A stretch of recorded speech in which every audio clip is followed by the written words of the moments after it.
Welcome to the Jason de Sousa Show. Join us as we explore the evolving urban landscape, uncovering the trends, stories, and innovations shaping our cities. Thanks for watching and enjoy today's episode.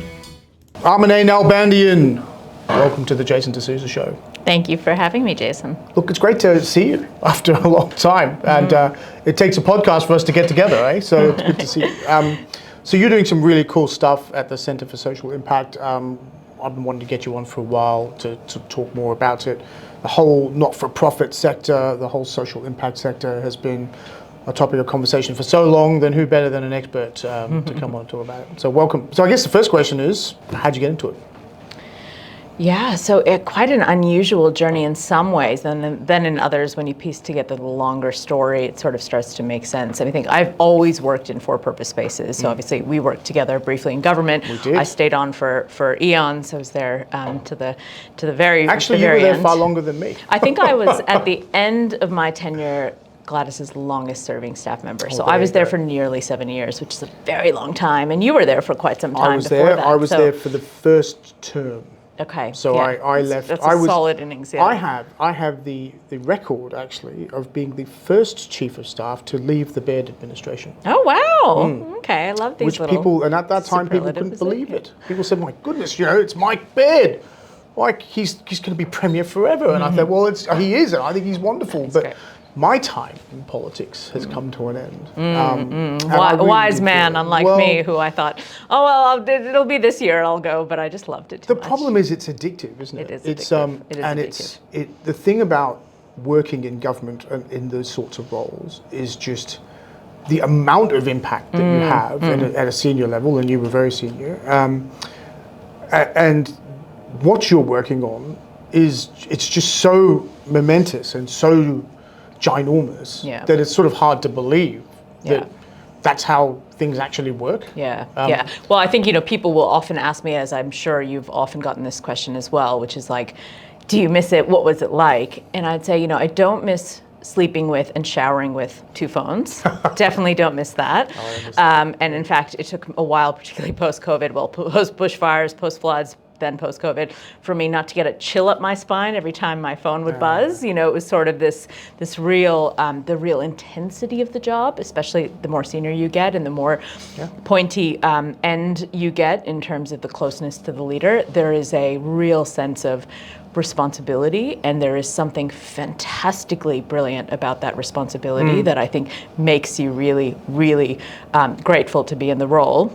And of course, the flip side of that is, because of the relatively short-term nature of political leadership, which I think is, of course, a much talked about flaw and much kind of debated flaw, and we all think, oh well, let's be Singapore, and but I think we can have those debates later on. But I think the reality of when you're facing the pressures, the media pressures, the stakeholder pressures, the internal party pressures, the likelihood that you're going to make really good decisions just decreases by nature. So I think, when you get to work on long-term issues that you're not going to bear those fruits, but you're part of the journey, that's when you think, oh my gosh, there's nothing quite like this. And I have to say, talking about the Baird years, and then of course the Berejiklian years, when I first moved to Australia, which was in 2011, I'm embarrassed to say, I went down George Street, and it was the first time I was spending some significant time in Australia. I'd been before,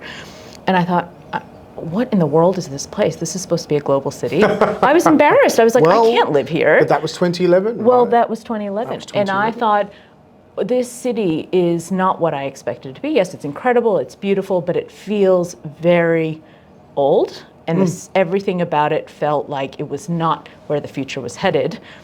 Fast forward. That's because it was back then. That's what it was. Yeah. Fast forward to, the incredible investment in infrastructure through the O'Farrell, Baird, and Berejiklian years, and you say, I'm genuinely proud of that. That is incredibly, we were one tiny part of that, and there were some incredible political leaders who said, I'm not going to be here to bear that fruit. Somebody else will cut that ribbon, but I'm going to do it anyway. Yep. That is when you say, there's nothing quite like it. Well, actually, I tell the story quite often of Gladys's focus on Sydney Metro, which is, the fruits of that are still coming through now. But the second harbour crossing wasn't on the table at first, and she just fought and fought and fought for it and fought for it and fought for it and just didn't give up until the treasurer, then Mike Baird, who later became a huge proponent as premier. As these things do. Success as many fathers and mothers, agreed to it. And thank God that he did, because I think now, it's interesting with Sydney Metro Northwest.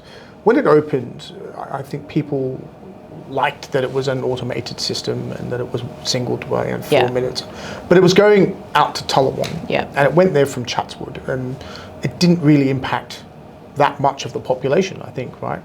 What really set the population alight on Sydney Metro was the opening of it towards the CBD, and now that's all people talk about. That's right. And now it's, well, hang on, of course we need metros. Where is my metro? And I think when the Minns government started to look at whether they should continue, building metros, the public response was clear, right? Yeah. And that's despite the cost and that's right. the pain and the difficulty in building these things. And I think a modern city, if Sydney is going to be a global city, and is already a global city, you just have to have this infrastructure. It's just part of it. And I think that was the challenge in 2011, is that the O'Farrell administration, which Gladys and Mike and Dom and all these others were part of, inherited a policy framework where the previous administration had felt that investing in infrastructure simply would lead to a bigger city. The bigger city would fail. And there's a couple of problems with that, right? The population is growing in Australia anyway. That's right. The federal government sets migration policy, and where do they choose to live? They choose to live in Sydney or Melbourne, right, or Brisbane. So, and now the whole concept around this is, well, actually, we want them to live here because that will actually lead to stronger economic productivity. And now we've actually got a global competition for capital. We don't just mean, human financial capital, we mean human capital. We want people to live in Sydney because we want them to locate their businesses in Sydney. And we're at Barangaroo. When back in 2011, this thing was on its knees. The whole development was under strain. Oh yes, that was one of the first projects I got to work on as a Treasurer's Office staffer, and I thought, oh my gosh, what a mess, But it was, I remember vividly, and I again tell the story quite often. When I joined the government, the Premier invited me to a meeting with the then Lendlease CEO, Steve McCann, and Steve is a smart, an exceptional boss, and he was a very good CEO. But when he came into this meeting, he was under some severe stress, and he was sort of talking to the Premier, and he sort of was not as cool and collected as he normally was. And I remember thinking, wow, I just don't think I could ever work for a guy like that. And 4 years later, I was working for him, as it goes. But it was a fascinating time. I mean, I think that period of time was just, it was a purple patch for New South Wales because we had this whole infrastructure agenda that started with that state infrastructure strategy that people pushed and pulled and ran around and to try and get it going. But it highlighted all the main bits, the motorway extensions, the rail network extensions, the development of light rail, precinct development. You then had the sort of creation of the whole three cities concept, which is now starting to come through. And people talk about these things now as if they were sort of a fait accompli, but there was a tremendous amount of pain that went into getting those things through. I remember those cabinet infrastructure meetings being quite emotive, even the debate, I remember the debate around Waterloo versus the University of Sydney. Oh, I remember that. Oh, that was quite. And I remember the sort of the moment of anticipation, waiting. Who's going to get it? And I do think it's an interesting one, of course, because of the particular plans around social housing in Waterloo and where we sort of ended up there. I think a recognition also, particularly, I think in the Baird years, and I think as we moved through the Baird-Gigglin years, we had so much by way of crisis that took over what we were focused on, and an incredible leader through that. But I think the heart side, which I find I'm now in a space where we work in the kind of forgotten areas, and we are working with people who have been largely forgotten by the systems that we operate in. And I think I do think back to those days and think, actually, there was a lot of heart. I thought, like, for example, the first principles approach, whether or not it was a success, I think is a different story, unfortunately. But the first principles approach of the Social and Affordable Housing Fund at the time, big vision, very interesting in terms of trying to mobilize private capital and, of course, private land assets held by the churches and others. Yeah. I think the vision was fantastic. The execution of that vision may not have been perfect in terms of what we had wanted to see, but I thought, you're thinking in the direction, and you're thinking in the direction on behalf of the people that don't have the advocates that. So I think there was a huge emphasis on infrastructure, but it was actually, I'm not a member of the Liberal Party. I'm not some sort of strong defender of the Liberal Party, particularly now, frankly. But I think ultimately, it's easy to say, well, actually, these governments care only about the big end of town and the hard end of town, and actually that wasn't what it was about, and it never was about that with Gladys in particular, who I know very closely. I'm smiling on the commentary on politics, because I think one of the things I found in government was how rarely sort of political ideology really came into some of these decisions, right? I mean, I think of Gladys's leadership during COVID. In a way, I often think that she was the right leader for the times, because she's so patient and she's so stable, and she just she approached everything with deep kind of thought, which as a Premier's office staffer when she was a transport minister was inherently frustrating. Yes, but she knows her brief. That's for sure. Yeah. But she was, I think, she was the right leader for the time during COVID. And I look back on COVID, to the point of the more disadvantaged parts of society. COVID was unbelievably difficult for people who didn't enjoy, sort of being able to be at home and work from home and all that sort of stuff. Yes, you had job seeker and JobKeeper, fine.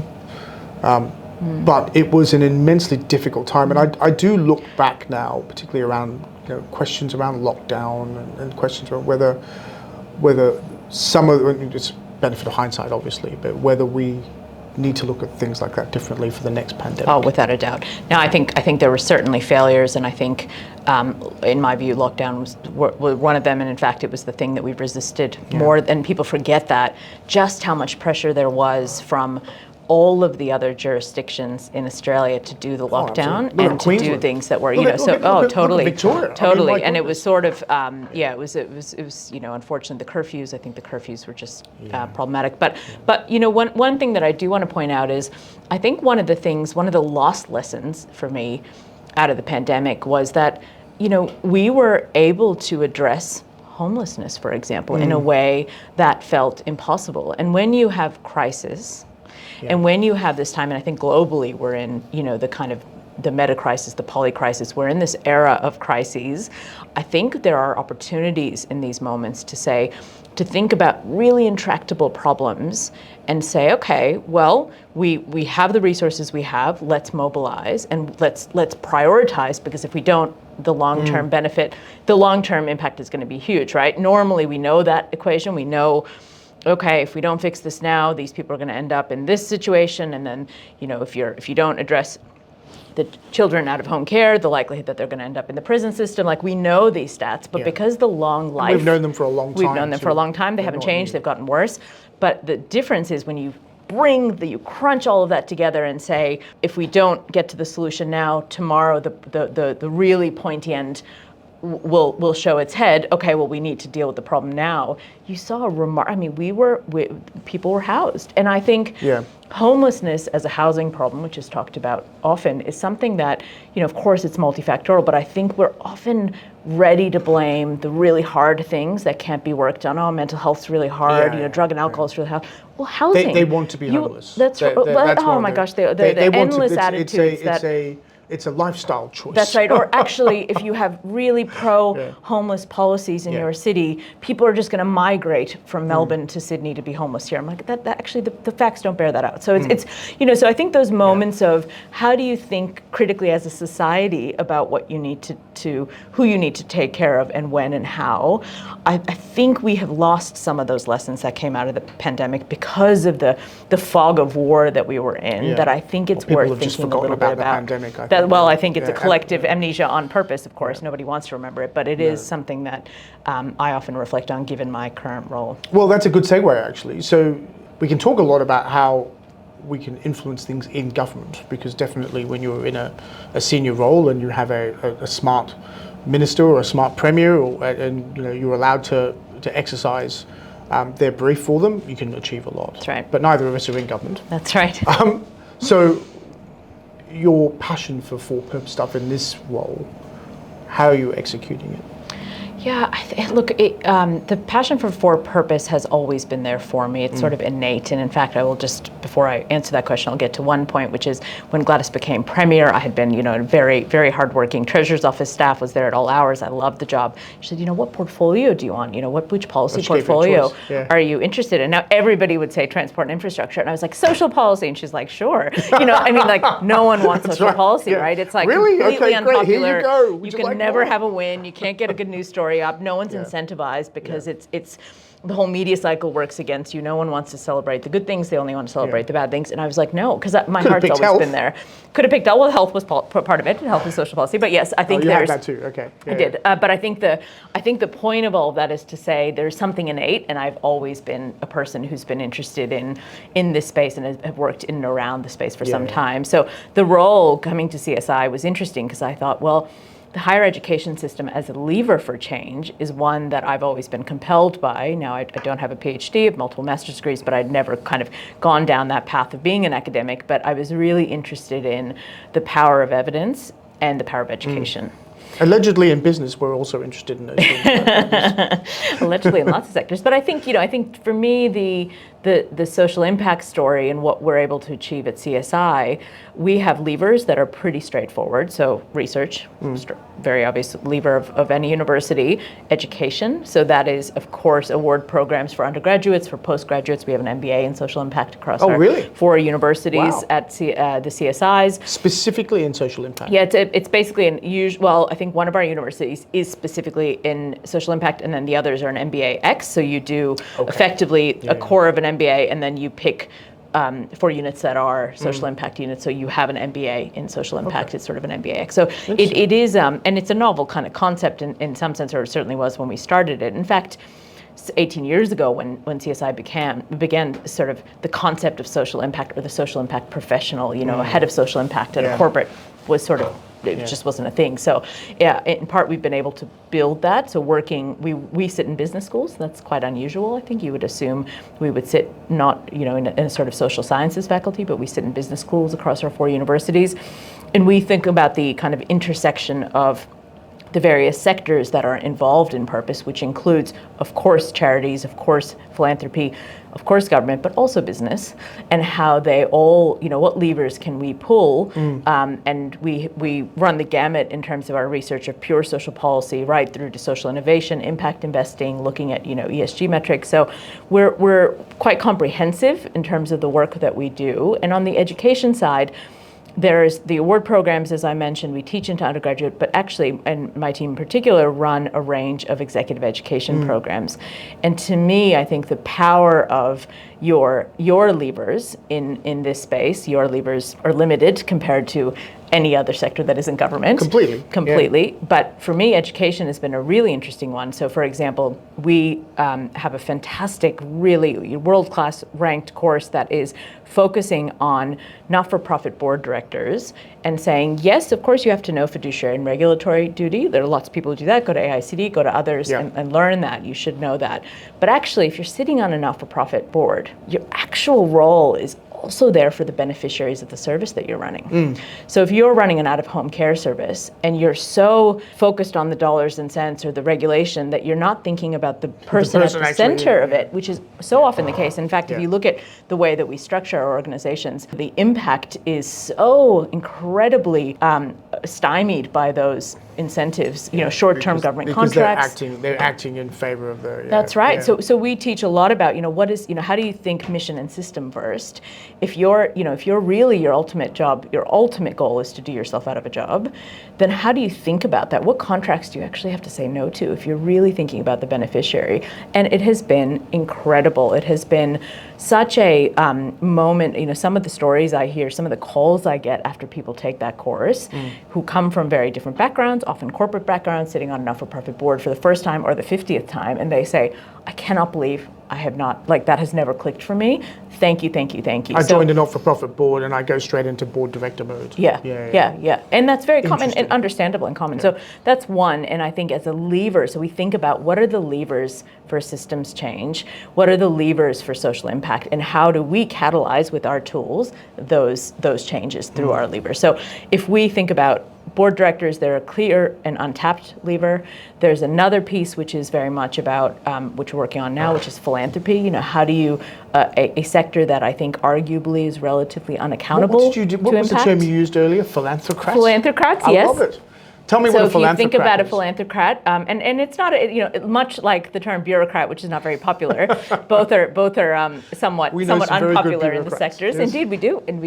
But the philanthrocrat is perhaps somebody who works in an institutional philanthropic organization. So somebody who works at the Paul Ramsey Foundation, Mindre Foundation, or a corporate foundation, AMP Foundation, whoever it might be, that works on behalf of the money. I've never heard the term. Yes, it's an insider term, I think, but and again, probably not a very popular one, but here we are. And then we are also working with wealth holders directly. We're working with trustees, with advisors to wealth holders, and just thinking about, how do you uplift this sector in a way that there's been a whole journey before we came in to do that, but we're thinking, if impact is your focus and you're ultimately there to get the most impact bang for your buck, how do we help support you across our programs, and particularly across a new program called the Giving Academy that we've launched, to make sure that you're not abusing your power, you understand your power, you understand what it means, so you're not doing harm. Do no harm's a serious thing in philanthropy, unfortunately, and many philanthropists recognize that, and some are on the journey of recognizing that. How do you ensure that you're thinking about your role and what you bring, and also the limitations of your role and sort what of you bring. No harm intentionally, I think is the thing. Well, it's always do no harm intentionally. Right? Yeah, it's sort of the unintentional harm. Unintentional harm is certainly very significant, but there's also intentional harm. So there's a lot to think about in these roles, and I think very much about who is servicing that need in a way that is really practical, very much built with and for philanthropy, which is how we built the course. And there actually aren't that many organizations in Australia doing that. So we thought, if there's a need, we will do it. And actually, the philanthropy came to us and said, we need this. We want to work with you. So it's been for me, those are really exciting levers, because you think, what can a university do? Well, it can do a lot more than just the traditional. And this is kind of where CSI plays. We're in a much more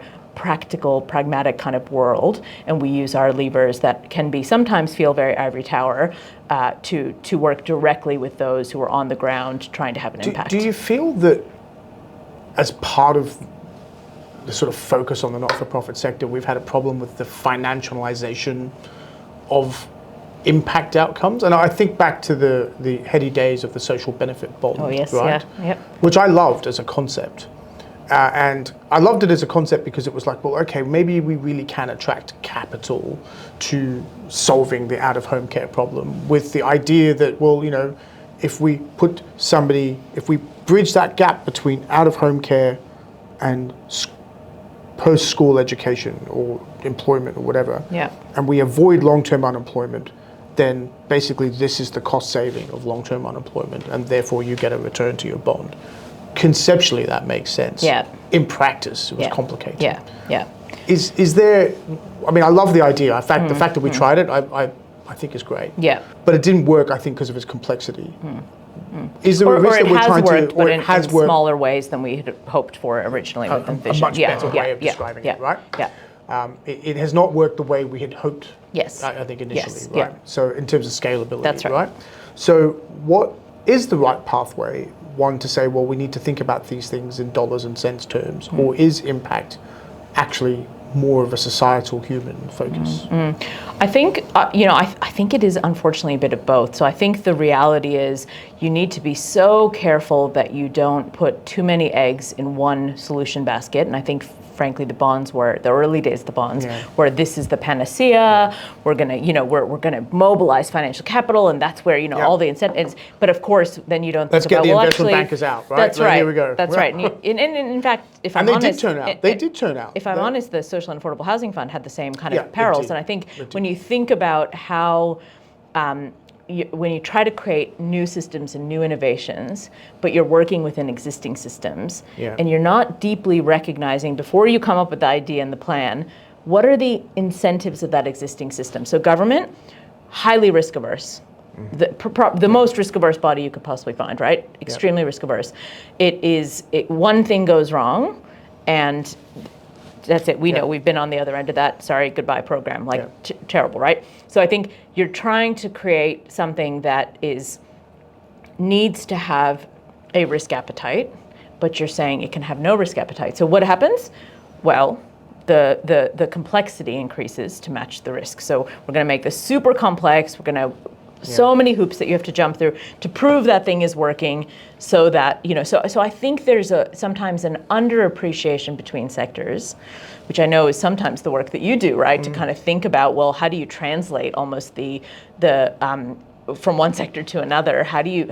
Somebody needs to be the go-between to explain the settings, the language, to help people kind of operate across borders. Entirely. I think there is something about that, particularly in social policy, that has made it so difficult for these new innovations to come in and stay as anything but a small pilot, and to kind of systemize, because the system pulls you right back into what is status quo, because its rules, its modes of operation are just so strong. So I think until we deeply recognize and understand that and work together to kind of break that down and say, all right, either political leadership, we're going to have a different risk appetite on this issue, and I'm willing to wear it. I think, for example, Victor Dominello did that with on a different issue, but on digital driver's licenses. I remember that argument.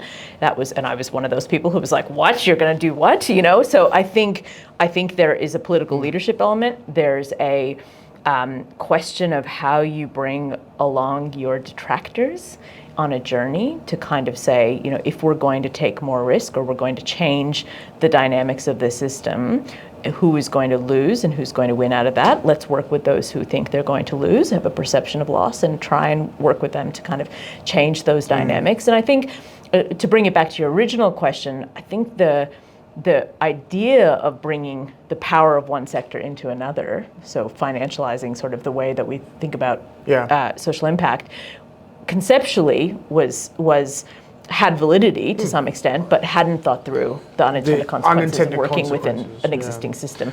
So, but I think impact is a messy space. It is really hard to measure. And it involves impact, human beings. It does. Right? That's it. Infrastructure is a bit more simple. That's it. It's multifactorial. It involves human beings. Situations change. You can't pick up this thing over here and just bring it over here, and it will work the exact same way because of the human element. So I think there's something about that as we progress and we learn and we go through these zeitgeist moments of this is how you measure impact, or this is how you get impact, we are slowly evolving, and there's a whole group of academics, practitioners, particularly in and around CSI, that are focused on these problems and are at the cutting edge of thinking about them from a social innovation standpoint. The interesting thing is that being in corporate for a long time and dealing with corporates, where everybody cares. Everybody wants to do something. I mean, I remember here at Lend-Lease, when I was at Lend-Lease for a long time, the opportunity to be involved in social affordable housing,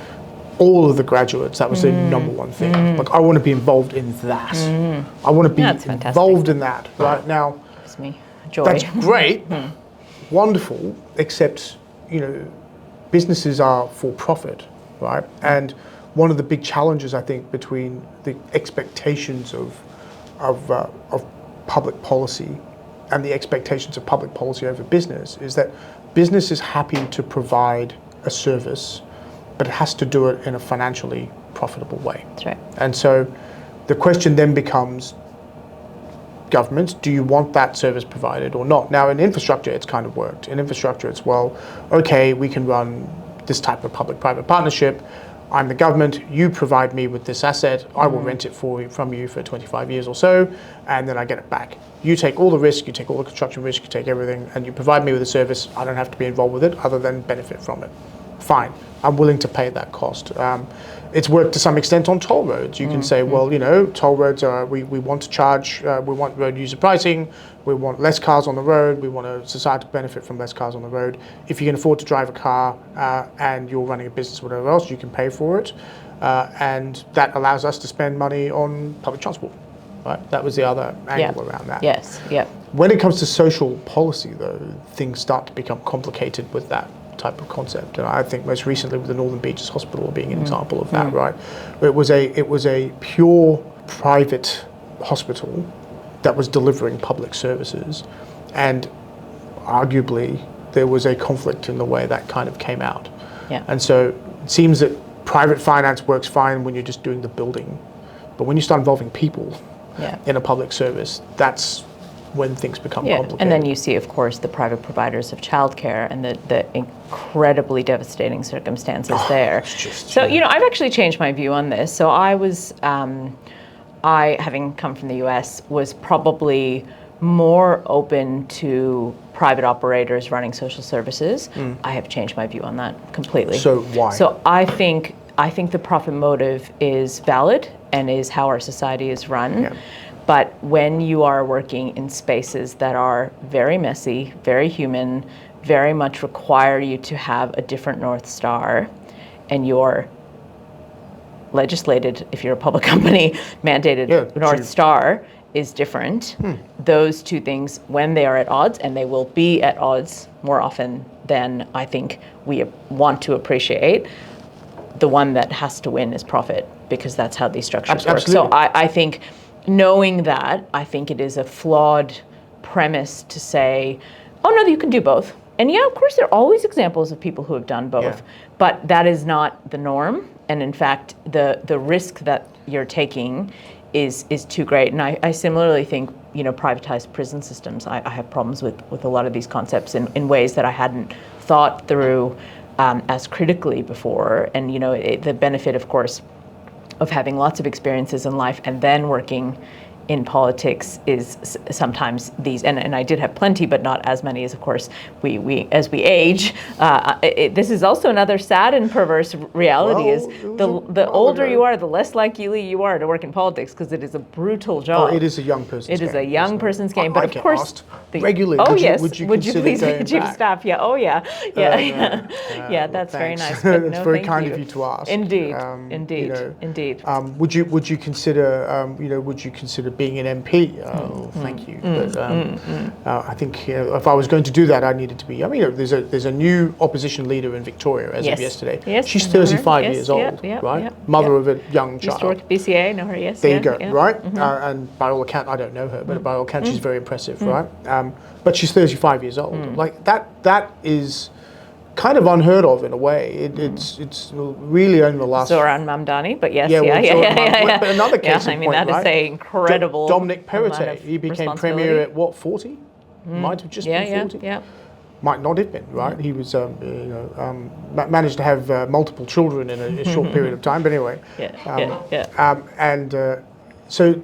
Yeah. But politics, it's a young person's game. But if we don't have people who have, and this is to some extent the necessity of wisdom at a young age, is you absolutely need that in order to, I think, function well in politics and not to turn into, not to listen to your better angels, to know what those better angels are. It takes time to learn that. But I think if you don't have a mix of generations in a political system at a leadership level, you're not always going to, you will be blind to some of what's coming around the corner. I don't mean that as an ageist comment. I just think that is, in general, being at a different life stages. I'm a parent now. I have a different lens. I just didn't have this 100%. Lens in detail before being a parent. I understood it conceptually. Of course, I have nephews. I have family. It's not the same. It's not quite the same thing. So I think there are experiences and diversity of experiences that political life needs. And I think, in fact, our current Liberal Party is suffering greatly from that lack of diversity of viewpoints, of certainly of gender, of, I think there's a lot in that we need to be thinking about structurally. And I think it's often discussed and sort of now almost pointless to talk about it because of how much we talk about it, but we still don't act on it. We still don't think about that. So I think generational diversity is also another aspect of diversity. I agree. That's actually a good segue. So the Mandani thing kind of reminded me a little bit. So one of the things I've been wondering about is sort of whether capitalism or our system of economic development is actually failing young people. And the reason why I asked that is, I was thinking about it the other day, that we talk about housing, right? 1950, what was it, 3 times your income you could buy a house. Now it's something like 12 or 13. You've got, still student debt has become an issue in Australia. It was never really before. University education was free within the lifetimes of people who are still working today. It's not anymore. There is a pressure point on the types of jobs that are available. Wages are good, fine, but they're not growing like they used to. Sort of a white collar corporate job is not paying as much as it used to, and so you look at all of those things, and you look at the election of Azora Mandani, for example, who's promising things that seem a bit odd. Subsidised grocery stores, for example. Okay, that's an interesting one. Free bus services. Well, you should have talked to Premier Palaszczuk because she did that anyway. But these are exceptionally popular policies, and you look at why are young people doing this? Well, they're working several jobs, at least in the United States case, and so probably the same here. They don't see a prospect to having a pool of savings. There are stats out there about the fact that if you had an emergency, you might not have enough in your bank account to sort that out. I can't remember. I wish I could remember the actual stat, but we've heard it several times before. People have only a few $1,000s, right, and they have an impact. Given your perspective, I'm curious. Is the economy failing young people? Yeah, I mean, look, I'm loath to give black and white answers because I think it depends on. I don't think there is whom a you ask, right? Yeah. There are certainly those in our society of a very young generation who are reaping the benefits of youth through their adoption of technology in ways that are perhaps less accessible to people of different generations. There's a nativity to learning from day one how to use technology versus at our generation learning it much later comparatively, and then of course not even to speak to generations past us. So I think there is a uneven distribution of who benefits, but I think there's also a question of intergenerational equity, which is what I'm hearing you talk about, which is this sort of idea really that your children en masse will be better off than you were, and that dream really changing. That used to be the case, didn't it? That's right. It used to be the case. Right. And I think affordability and general cost of living pressures are certainly changing that picture and changing the experience. I think a lot about the fact that, I moved out of my house when I was 18, and I learned, a lot from doing that at a young age. I was, your prefrontal cortex is not developed, you're still a child. And yet, probably more responsible than I was. Well, was I? I don't know. I'm not sure. But I think the benefit of doing that and having those rites of passage within a set of circumstances, privileged circumstances, of course, but still, you don't have, my corollaries at 18 are not moving out of their houses. No, they're not living close. In independence. And there's all those other ways in which we're sort of changing these generations and kind of underappreciating what that means. I would say 18 is actually considered a lot younger now than it was when we were 18. Yeah, I think that's right. And actually. I think our 18 was younger than previous generations' 18. Do you know what I mean? So Yeah. you wouldn't look at an 18-year-old now and think, right, off you go, off to work. You can still go to war and whatever else, but off you go. Yeah. And I bumped into some 18-year-old girls the other day who were friends of my business partner's daughter, and I'm like, wow. That's what 18 looks like now, right? Yeah, it looks very young. It could be that I'm advancing at age. Yeah, I was going to say, and we have to be. There's some danger here in this conversation that we're just being, that generation. But indeed, in my day, I know. Well, but truly, right? But I do think the question of is the economy structured in a way that is, ensuring that the generations that keep coming are better off. I think we are seeing some real problems, some real headwinds, and we are actually, I think, because of the fact that we don't know what AI will do to the workforce and to the next generation. We don't really, we understand it. There's forecasting. We got that wrong. It's actually the white collar workers that are going to be impacted. Not that, we're still figuring a lot of that out, and the advances day by day affect that thinking. So we're in a really rapidly moving environment. And to me, I think as much as it is such, again, an obvious thing to say, but we don't have the political leadership at the moment, not in this country, to kind of deal, and this is definitely not a criticism of the Labour Party, it's more of a criticism, frankly, of the opposition at the moment, which is, pains me to say so, but it's embarrassing in my view that we are so populist and unwilling to look beyond our own internal incentives and look beyond that, in my view, to say, what does intergenerational equity look like? What do people really want for their families and their individual lives? And how do we ensure that we can set the economy up for success in light of these headwinds? Not, we'll kind of light touch do some regulation and try and understand the risks, but what does that look like? So I do feel like the sentiment around not feeling positive about the future is very problematic, and I have a lot of hope in the younger generation, but I do think, broadly speaking, there's a validity to saying the current economic structure is challenging. Do we have a different option? I don't think there are. There are lots of people who talk about universal basic income, which I'm not a strong proponent of, but I understand, look, to some extent, resource-rich countries have had UBIs for some time. Well, effectively, we have one. Yeah, right? True. If we think about it.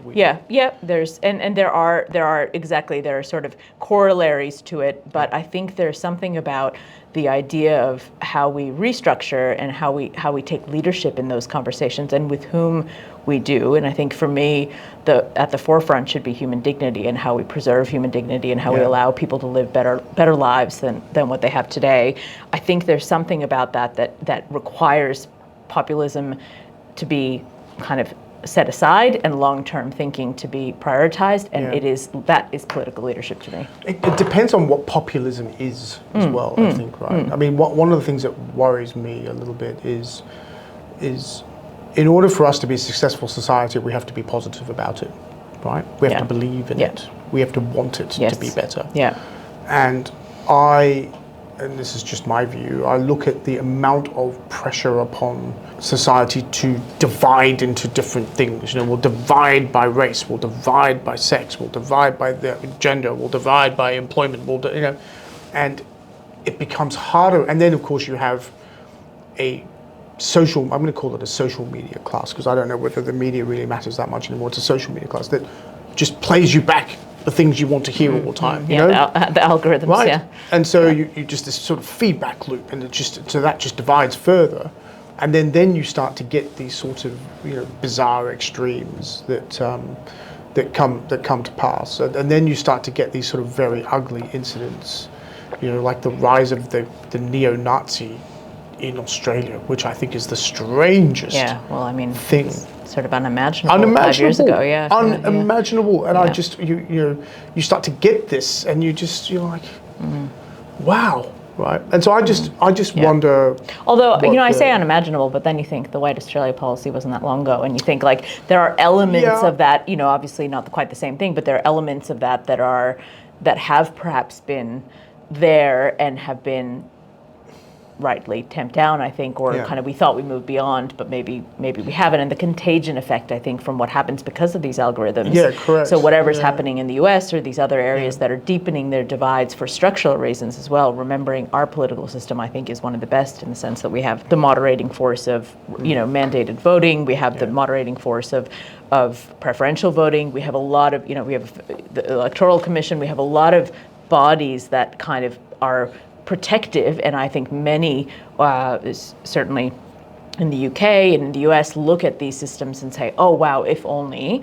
And I do think they have been beneficial to Australia, but they cannot protect you from the contagion that the algorithms Well, that's what I mean. The strength of society, again, depends a bit on political leadership as well, right? Because we need to be able, and I think Chris Minns is doing that, by the way. Yeah.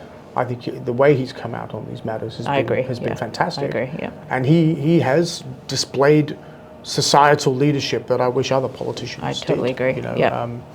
And look, I mean, that's an interesting point actually around society. So we had sort of the last sort of 20 years or so this focus on, you know, ESG, and you started seeing that come into reports, and there was a triple bottom line. And is ESG dead? You know, it's interesting to see. You know, we moved from sort of CSR to this increasing conversation about ESG, and there's sort of this sort of sense of we have a responsibility here because our stakeholders and shareholders, and to your earlier point, the younger generation of our staff and the people coming in care about these issues in a way that we perhaps would not have seen as core business. And of course, the larger conversation about long-term risk and how you are, particularly at a board level, guarding against that and thinking about that through an ESG lens. Particularly governance, particularly E. S is the hard one. So S I is think the one that when I always look gets at, forgotten. well, it's the hardest in some ways because it's right now it means something other than a very few pieces of legislation. So the sort of human slavery and those sorts of obligations exist, but and even those, you know, you can argue the regulatory frame isn't where it needs to be. I think there's a question about what do we really care about as a society, and how do we, the likelihood that the incentive is to greenwash, whitewash, social wash, do anything that is wash. Yeah, no, that's not it. That is it's not a thing. It's not a term. Whitewashing is a thing, but not in this. But not in this context. Not in this context. Washing in general, I think the Let's go back to a incentive property development podcast for whitewashing. Whitewashing, walls. yes, that's some right. interior design tips. Right. That's right. I think there is a incentive that is again profit driven, and I think, you know, I can't quote the exact rating or which ranking this was on, but when I first came to CSI, so this would have been about 4 years ago, I was looking at some ESG ranking that had just come out, and Star Casino was like number 2, and I'm like, are you kidding me? Right? Like, this is the then you're like, okay, ESG's dead, because if there's any world in which Star Casino can ever be on an ESG ranking and be high, I think then we haven't thought critically about what ESG is meant to, what we all actually mean by it. So I think, you know, I look at those and it's hard for me not to be incredibly cynical.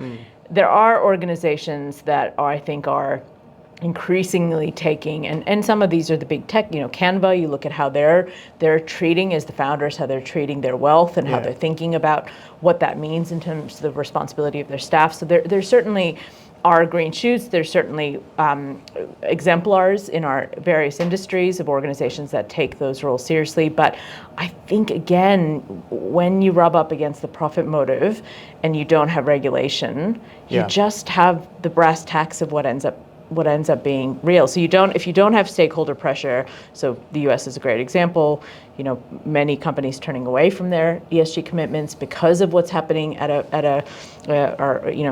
Trumpistan. I think there's so much there that you think, of course this is what was happening. And in fact, we were seeing it happen even in Australia with, you know, I need to find that ranking because I feel like I talk about it too much and maybe it's a figment of my imagination. I'm kidding, it isn't. But, you know, that Star Casino example is unfortunately valid. And I think that's what makes me say, is ESG real? And I think if you're not really prioritizing it because of shareholders or stakeholders, and your boards aren't really thinking about the long-term risk of not prioritizing it and understanding that deeply, it starts to me to feel like you're very quickly falling into the territory of it's not real. Here's an interesting view from where I sit on it, which is I look at government and I say, I come from a perspective that says less government is better, right? Generally. Bigger government, as much as, you know, everybody likes government solving every problem, it can't solve every problem. It's better to let human ingenuity be as free as possible to solve its own problems, and you should try and, perhaps not as excessive as Milton Friedman, but try and reduce government to the point where the society has a chance to solve its problems. But the number one job of government is to set what the rules of the game are, and to make those rules as limited as possible without damaging the public good. I see that as ESG. I think that is the whole purpose of ESG, is to say, well, how do I make sure that the for-profit motive is there, everyone gets to make money, everyone does a job, they provide a service, consumers buy that service, isn't that really wonderful, everyone gets paid, but you can't do it by polluting the waterways. You can't do it by massive unsafety on construction sites. You can't do it by, I always think of what's a monumental example of failure in this place is the Pakistani, Bangladeshi shipbreaking yards. You ever seen those videos? Where you have these sort of, poverty-stricken rural people coming in and breaking in sandals, and, they might have a tokenistic piece of safety equipment while they're breaking away. Like Bangladesh gets something like 40% of its steel from that industry. It's just extraordinary, right? That is what failure looks like, I would suggest, right? So when we talk about ESG in our context, it's like, well, maybe I get the need for boards and the corporate sector and all that to provide its own guidance. I think that's right. But I think it's also that guidance stems from political leadership again, right? So all really comes back to that point. And, and I think it's becoming increasingly hard to be a political leader, to be honest. Oh, absolutely. And, and as I feel I can be critical of it because I have seen how hard it is. Sorry, I'm not probably not supposed to swear on this podcast. No, you but can. It is actually, incredibly I think we should challenging. introduce that sort of the language. swearing rule, not that. But I think that's it. I have a deep appreciation I just came from a for meeting how with hard the it construction is. business here, and believe me, the language is fantastic. I was going to say you're used to it. Then that's one of my favorite words. That word. I use that one a lot too. My kids pick me up on it. Well, Dad, this is the challenge. Now I have a little 2-year-old, and he will repeat that word if I say it. So I'm not allowed to anymore. It gets so point that the world famous Taylor Swift, who I've banned in the car, has swear words in her songs, and you can actually put on the clean version, which their mother does, but I don't do it. And like, Dad, we can't play the song because the clean version's not. Oh, that's awesome. Oh, I love them. We would digress. I love them. That's really good. But I think the political leadership point is unfortunately what we come back to, and I think the reason it's unfortunate is because we both know how hard it is, and I think I point to that earlier example of I do think the decisions around transport, which were not easy, and infrastructure were moments of very clear political leadership because they were not always popular. I mean, even if you look at the light rail and what Gladys went through for the light rail and the public bashing she got for a very long time, and now people are like, oh, it's so beautiful, it's wonderful. Oh, yeah, it's slow, but and I think that's the thing, is that is leadership to me, and we can show that at federal levels, we can show it in every aspect of what we do, but we also need to find ways to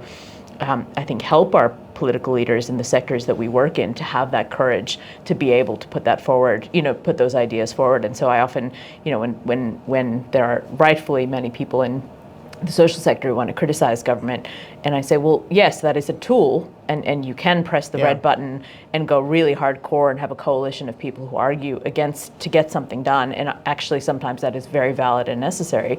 But actually think about how you can work genuinely productively to use your power to help politicians make hard decisions.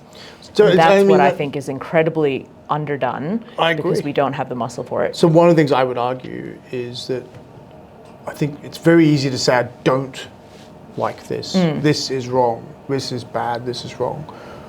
But, and I see so many social services organizations, industry bodies, whoever, who do that.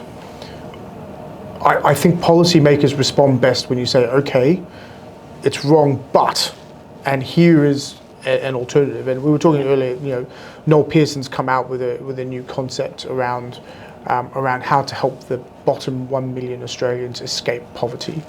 And you remember Cape York Institute was very focused on Indigenous Australians. He's now said, well, actually, this policy framework should be wider, and it should focus on education, it should focus on personal responsibility, and I'm curious to see what the details actually are. But the emphasis is right, which is let's actually let's actually work together to try and solve some problems. Here is an idea. Let's now, in society, debate that and talk about it. And going back to your earlier point, in government, these days it's so difficult to raise anything up a flagpole. You raise an idea at a flagpole, you immediately get accused that it's going to aim in Waterford, and I talked about this. You immediately go, bang, it's gone by the afternoon. Yeah. Right. And that's just not a pathway to success. Yeah. Right. Yeah. I can't believe it's been an hour already. I can't It's either. extraordinary. Fantastic. But I like to ask people when they go on the show, like, if there were 3 things, and this is particularly relevant for you, I think, if there were 3 things that you'd like to see happen in your space, what would they be? So many more than 3. It's so hard. I'm restricting This is you. a great I'm question. restricting Yeah. you. Yeah, I mean, one thing we didn't talk about, which I think goes to the long-term nature and kind of the incentives question, one of the things that I've realized quite clearly coming out of politics and coming out of government is that the way in which we fund our social services and our not-for-profits and those who are caring for the most, for people and planet on behalf of our sectors, is to give them short-term contracts and to keep them on a starvation cycle where we don't pay in any other circumstance. You'd say, okay, we'll take care of your staff, make sure you have good cybersecurity infrastructure, make sure you have this, make sure you have that, make sure you're running a functional organization. And in the not-for-profit sector, we say, we want you to minimize all those costs to the point of almost zero. Shoestring. And that's what good looks like. And we want you to put all the services out to the people. And I'm like, well, if you're, I have now been in a not-for-profit CEO role, and I know how much of my time is spent on the hustle of asking for money. And I'm like, do you know how much waste in my own, like, if you could not just quantify the waste of that time, but quantify the waste of that impact that I could be having in thinking about different problem, solutions, which is what I'm actually here to do. Yeah. I think that we're cutting off our nose to spite our face. So I think a serious conversation with government about how they think about back office, admin, whatever you want to call it, costs as part of government contracts is a very practical and hard to. Rationalizing the way how not-for-profits can work more together as well on back office stuff. Yeah, right? and I think there are examples of that. I was actually just speaking to somebody today about how Singapore has an interesting setup about helping not-for-profits think about and actually sort of consolidate back office functions. Now, it's sometimes easier said than done, but there are models we can look at, and I think there are productivity gains if you look at it through that lens. But I think it should just never be that we're in a scarcity mindset and everybody's going to operate on a starvation cycle, and that's how we're going to get the impact. Because actually, poverty is getting worse, not better. Like the fact that 1 in 6 kids in this country live below the poverty line. It's mind-blowing. We didn't actually talk about that element. Anyway, yes, so sorry. So that's one. Yes. 2 is very much on theme with what we've been talking about, which is political leadership and thinking really deeply about the dignity of human beings and the primacy of that in public policy, I think is incredibly important. And, I think 3 would be the people that wield the greatest power, and we are 2 people who wield power. I think thinking about their responsibility in a societal sense as something that is not a nice to have, but is something that you have to spend internal time educating yourself on how to be a good board member, how to be a good executive, how to think with purpose in everything that you do. I think there's something about that call out that I think if each of us do our part to think very critically about our own roles and how we operate in the world, at a leadership level, we will all be better off. Well, I'm certainly going to behave better at my next not-for-profit board meeting. Arminé Nalbandian. Impact first. Impact first. Arminé Nalbandian, thank you for coming on the show. Thank you very much, Jason. It was absolutely fantastic. Thank you for having me. A lot of fun. Thanks so much. Thank you.